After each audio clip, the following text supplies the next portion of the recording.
জাতীয় ক্রীড়া মিলনায়তনে বাংলাদেশ জেলা ও বিভাগীয় ক্রীড়া সংগঠক অ্যাসোসিয়েশনের আত্মপ্রকাশ অনুষ্ঠানে অংশ নেন রাজনৈতিক, সামাজিক সহ ক্রীড়াঙ্গনের বিশিষ্টজনরা।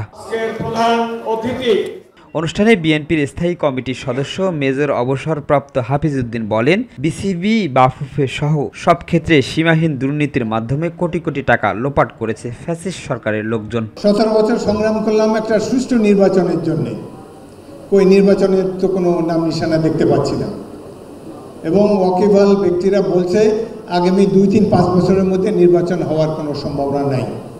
তার কারণ বর্তমান সরকার নির্বাচন চায় না। যারা গত 17 বছর দলীয়করণের কারণে, স্বৈরাচার আওয়ামী লীগের ফ্যাসিস্ট আচরণের কারণে বাংলাদেশের ক্রীড়াঙ্গন থেকে দূরে সরে গিয়েছিলেন, আমরা সেই ক্রীড়াঙ্গনের মানুষগুলোকে একসাথে একত্রিত করতে চাই। এ সময় বক্তারা বলেন, বিএনপিকে বাদ দিয়ে কোনো সংগঠনের নেতৃত্ব নির্ধারণ করলে জনগণ তা মেনে নেবে না।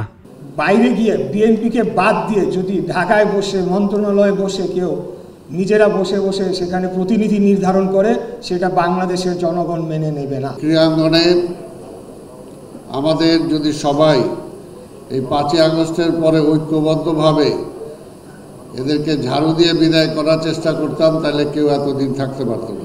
দ্রুত সময়ের মধ্যে সংস্কার শেষ করে অন্তর্বর্তী সরকারের কাছে নির্বাচনের দাবি করেন তারা।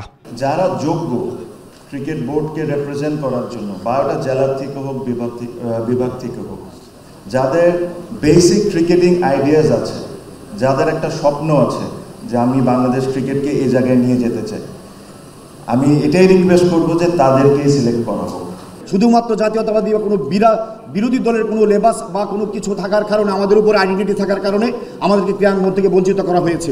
দলমতের চিন্তা না করে মেধা যোগ্যতার ভিত্তিতে ক্রীড়াঙ্গনকে সাজানোর পরামর্শ দেন বক্তারা। নেতৃত্বে অচিরেই সারা বাংলাদেশে। শিমুল খান, মাই টিভি, ঢাকা।